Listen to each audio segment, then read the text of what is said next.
Hey folks, I'm Alex Dowd. And I'm Katie Rife. Mortal Kombat is back on the big screen, or if you have HBO Max, on the small screen. On this special bonus episode of the podcast, we're talking about the latest cinematic iteration of the fighting game franchise. Is it a flawless victory or a fatality? Listen to us battle it out now. No quarters required. Welcome to Film Club.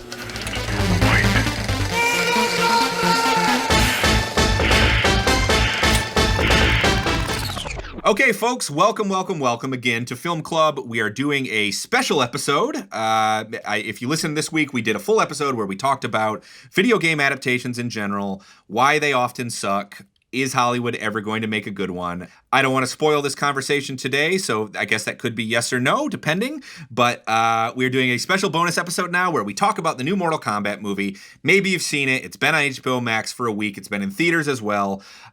Here today to talk to us about the Mortal Kombat movie is our special guest, William Hughes. Will, how you doing? I'm doing good. I'll spoil the conversation. This is not the movie that is going to reclaim video game movies. What? No Oscars for this one? I don't. Special achievements in Laser Eye, but also not really. Not really. The Laser Eye don't look great. Yeah, it was not very well executed.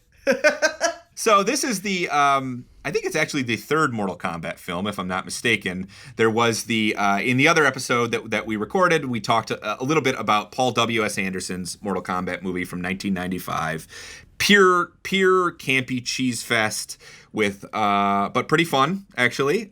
Maybe one of the better video game adaptations, actually, without quite necessarily rising to the level of, I don't know, good, necessarily.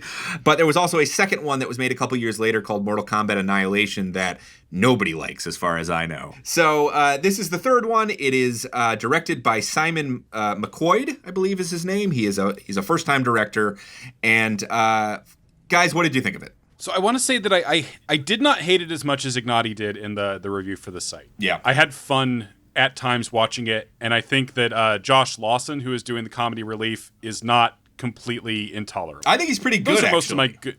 Yeah, I had fun with him. That's most of the good things I have to say about it. It's plotted nonsensically. There's no Mortal Kombat in it, and it's edited really, really poorly, I feel like, which is like death for an action movie. Yeah, and a point I did agree with in Ignati's review was I felt like a lot of the settings were just really unimaginative. You know, when they finally get down to the cave where they're all training, it's just these little rooms. You know, there's no like they could have made these huge chambers and they didn't. It just looks like, you know, a regular room carved out of the side of a rock, and then the other realm is also just a rock, and then the desert they walk through to find the temple is also just rocks. Like, there's really not a lot to look at in this movie. Yeah, it's an amazing battle between the forces of Earth and the forces of, I think, Utah. I will say I laughed very hard as a Chicagoan, and I think other Chicagoans will as well, at the fact that portions of this movie can take place in Gary, Indiana. Yeah, I guess so. Which is really funny.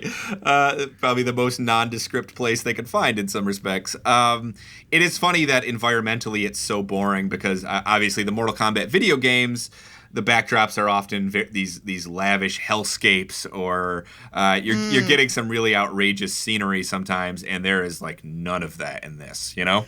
Right. Like, even in the 1995 one that we were talking about on the other episode, I was kind of expounding on how I kind of loved the temple where a lot, or the arena where a lot of that movie takes place. I thought that, you know, it definitely has that like spirit Halloween kind of quality to it, where it's just like, here's a skeleton on the wall. But I don't know. I kind of like that. And this movie didn't even have that. It was a bit of a letdown. Like, there's no reason for a Mortal Kombat movie to have two climactic fights. One take place in a trailer, and the other take place in a barn. Am I crazy that trailer one was indebted, at least in basic concept, to Kill Bill Volume 2? Was I the only one who thought about that? Right? Heavily. Extremely indebted. And they fucked up too, because like they did not rise to the level in terms of action choreography. Like, don't step to a scene like that if you don't think you can live up to it. Also, I don't want to spoil anything, but when one of your characters has a laser eye, there's a very simple thing that could have happened at the end of that scene that would make the Kill Bill reference complete, one might say, the Kill Bill fight in the trailer reference, and it doesn't happen. Oh my God, you're right. Right? I mean, like, why didn't that happen? Fuck that. Boo. So for those who don't know, Mortal Kombat, I mean, I feel like almost anybody listening to this probably knows what Mortal Kombat is, but you know what? Maybe you're just a longtime Film Club listener. Maybe you don't know what Mortal Kombat is. Mortal Kombat is a video game franchise that's been around since the mid-90s. They are fighting games about a mystical tournament between Earth and this place called, is it Other Realm? Is that what it's called again? Outworld, Other Realm. There are different versions of it, but yes. It's basically, it's kind of a hellish alternate dimension.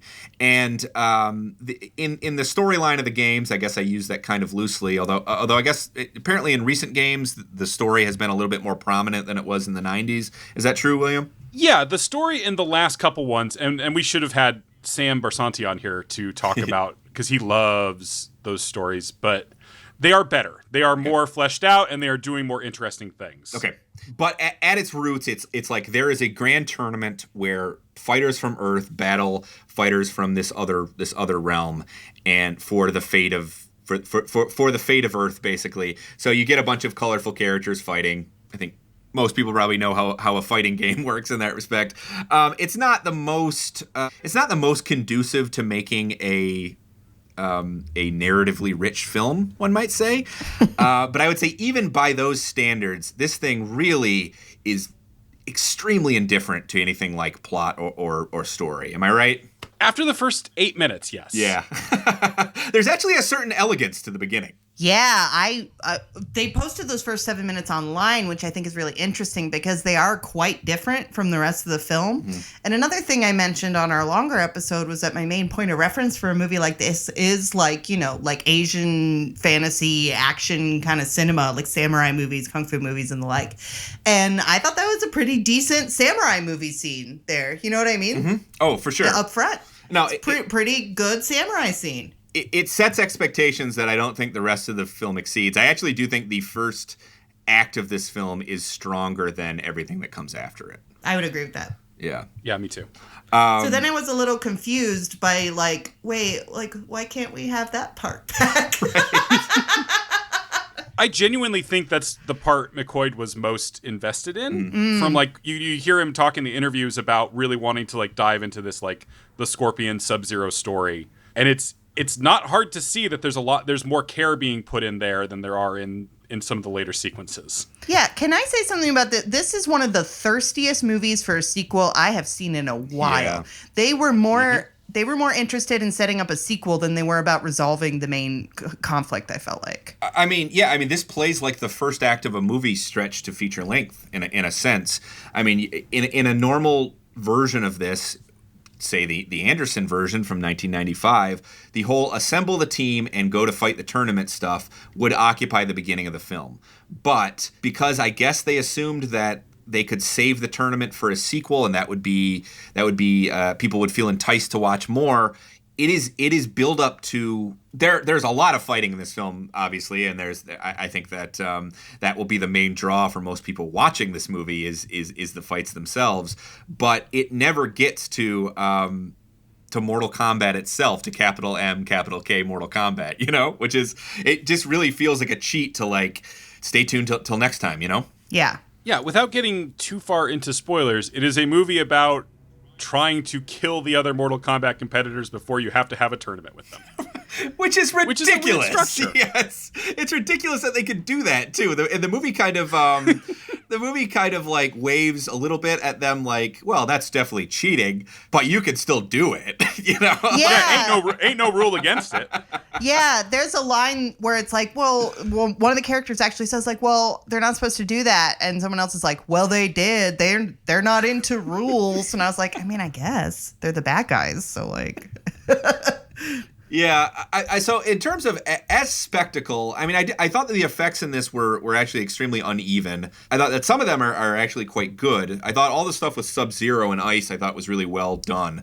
And most of the gore is really fun. I mean, I will say that if you were disappointed with the 1995 Mortal Kombat because it was PG-13 and didn't deliver the gory fatality goods, this Mortal Kombat has your number. It is ready to give you that. If nothing else, that is what this movie delivers, is that there are some gory kill scenes. That's kind of... I have an issue with that, though. Okay, go on.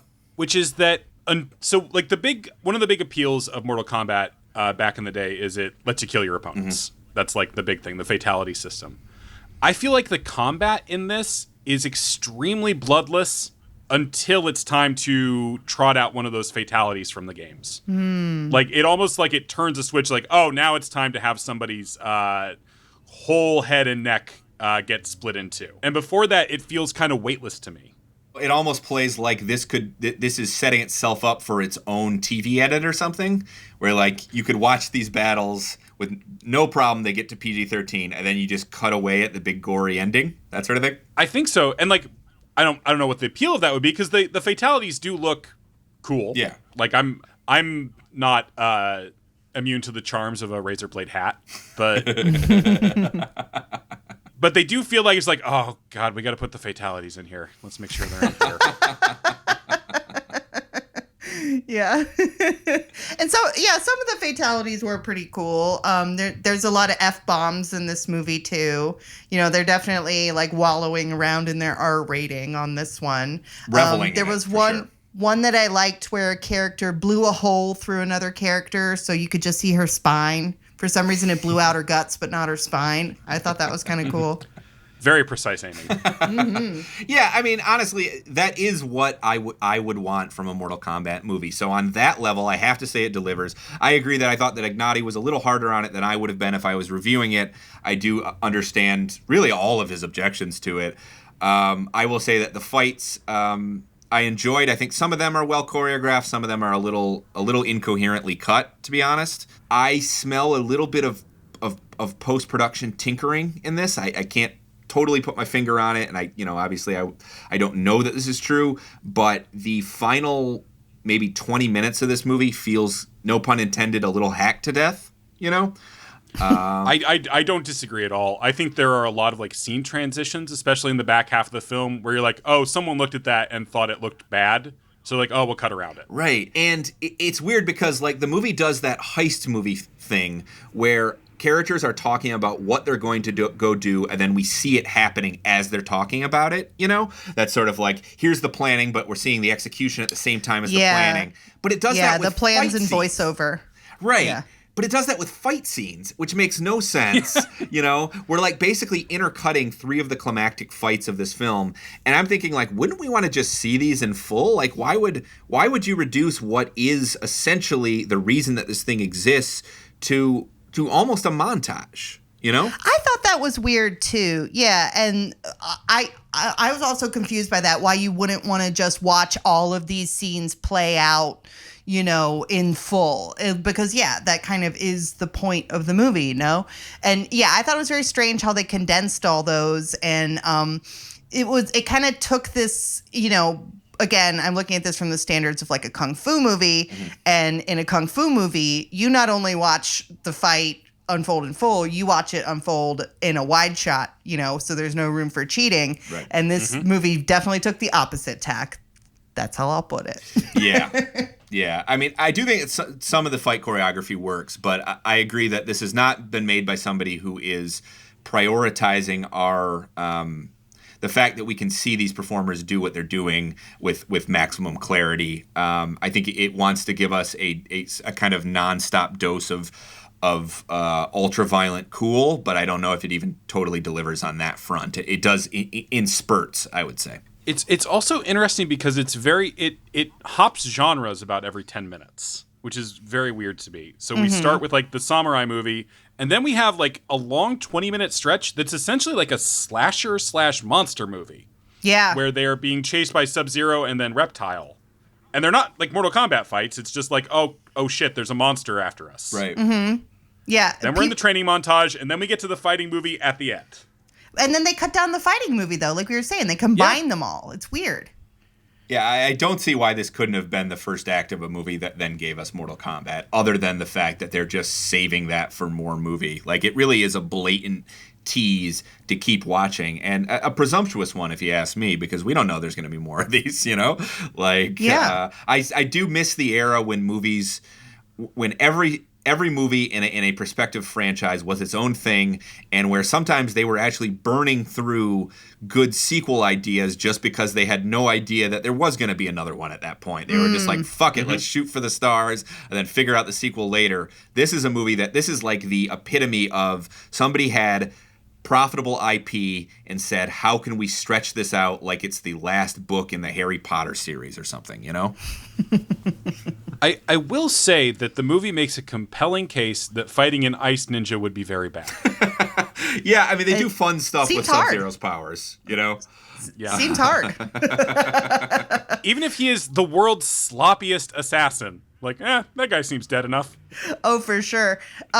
William, you were talking about how it jumps genres. This movie did contain one of my least favorite cliches, which is, having to kill the wife and the child so a man can have a motivation. Oh my God, one of the most quick and literal fridgings I've ever seen in a movie. Yes, it was a literal fridging. Oh my God.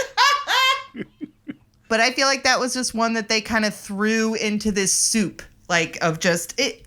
So many, I guess it suffered from the same thing that a lot of contemporary blockbusters suffer from, which is that they take a relatively simple, pulpy idea and then just complicate it until it's nonsense. Yeah. This does not make a lot of sense on any sort of coherent narrative level, which, again, I think would be less of a problem if it were more exciting and more fun. Maybe if it embraced the silliness of Mortal Kombat a little bit more. Make no mistake, this is a very silly film, but it's also one that kind of takes Mortal Kombat a little bit more seriously than Anderson did, 25 years ago or whatever. At the same time, these are like paper-thin characters, even for Mortal Kombat characters. The only person who looks like he's really having much fun in this film is Josh Lawson, who plays Kano. And I will say that I enjoyed his shtick for what it was. He is maybe partially because he is just purely a bastard in this, like he starts as the comic relief, but he basically is just, his motives are just purely selfish, and he does appear to be having a little bit of fun with the role. Yeah, I find myself feeling bad for Louis Tan, who has maybe the most thankless movie in a movie that has a lot of thankless roles as the I guess audience insert character who's new to Mortal Kombat, right? I mean, he is an invention. Yeah, that's an original character. Okay. I also enjoyed Kano, and one thing that I liked about him, I thought that his character had one of the movie's, perhaps one of its more successful tongue-in-cheek moments, was that they also work the trope of, having to look down inside your soul and really find your true essence of what makes you special, which, is another well-worn sort of fantasy trope. And I thought that Kano was pretty funny. The way that he found the power within him was just by people, like, fucking with him until he got really, really mad. I thought that was kind of funny. Yeah, that was pretty clever. I laughed occasionally at because this is a modern blockbuster, and it's one based on a popular IP, which means that we are going to get tons of winking references to things that the fans like and things that the fans know. So there's tons of Easter eggs in this and tons of moments that exist only to remind you of this thing you previously liked. In general, I find that strategy to be pretty boring, honestly, but I will say I got a couple laughs out of it. There is a very funny joke about a particular cheap move that maybe one of the fighters does that I have to admit I laughed. Yeah, no, that I was like, oh, I see what you're doing there. I've spammed that sweep kick before. Yeah. Again, not to spoil, but this does end on one of the worst. Oh, can't wait to see what's coming next reveals I've ever seen in a movie. Yeah, that was pretty bad. You missed this guy, huh? As people who have affection for the video game, fans of the franchise, like, how did you guys feel about the kind of the characterizations in the movie and the way that the characters were used?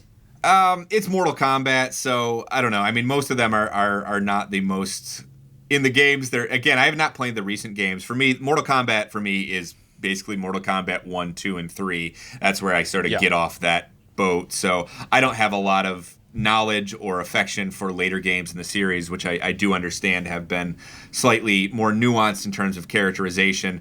But I mean, it's a fighting game. Ultimately, their jobs normally are to kind of look cool. and maybe at best have a certain appealing attitude. And I will say, even by those standards, I mean, like, the Raiden in this film is nowhere near as much fun as Christopher Lambert's Raiden in Anderson's Mortal Kombat, or even the version of Raiden you can play as in the video game. I feel like a lot of them are somehow managed, even though they are technically more fleshed out than their, original, 16-bit predecessors. They don't feel much richer as characters. Yeah, I will say I'm very disappointed that my favorite Mortal Kombat characters, Rambo, RoboCop, and the Terminator, are not in this film. Yeah, where was I wonder why. Where was Freddy Krueger? All right, right?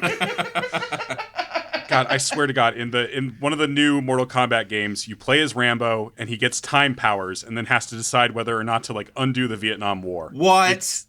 Wow. Yeah. I mean, ultimately, he chooses to live with his past and try to heal. But that's so funny, and it's so outrageous. These are very the characters in the games are extremely thinly sketched. Like, Liu Kang is good and heroic, whereas the character in the movie, what a weirdo. The Liu Kang in that film has no sense of personal space and is very strange to me. That's Ludi Lin, I think, is playing the character, and I was like, this guy's giving me such a weird vibe. Yeah.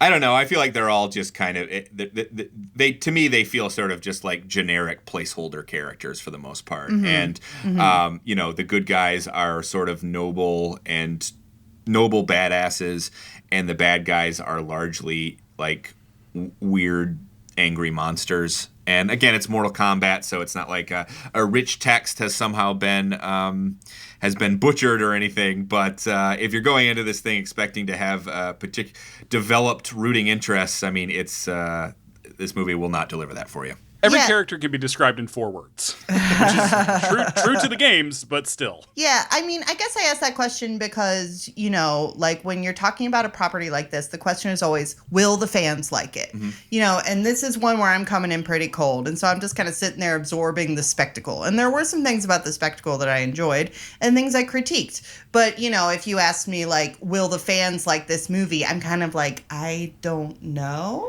So, yeah, I was wondering what you guys thought as fans. I think they'll like it, honestly. I think that it delivers, for the most part, delivers what you could at least think you want from a Mortal Kombat movie. Although there's a part of me that also thinks the fact that the tournament never comes into play might piss off some fans, too. I think that this is a movie that I wish that I could have maybe seen with a big opening night crowd, because I think a lot of the fatalities, people would have really enjoyed that aspect of it. But it does sort of feel like the type of thing that, if I were younger, let's say, if I were if this movie had come out when I was a teenager, it's the type of movie that I think I would have watched and thought I liked, and then the more I thought about it, the more it would have annoyed me, and I would probably never watch it again. Or I'd watch it again and be like, yeah, this wasn't very good, Yeah, I'm on board with what Dowd's saying. It checks the boxes. If you had a list of things you wanted to see in a Mortal Kombat movie that weren't people actually doing Mortal Kombat, it would hit all those points.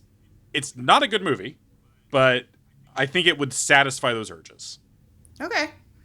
I personally, my favorite part about the 1995 one is Goro, and I was a little sad there wasn't more Goro in this one. He also looks terrible in this one, too. I mean, He is this awful CGI creation, and, there's... I don't think that it's fair always to be all CGI will age eventually, so there are CGI creations that are never going to look...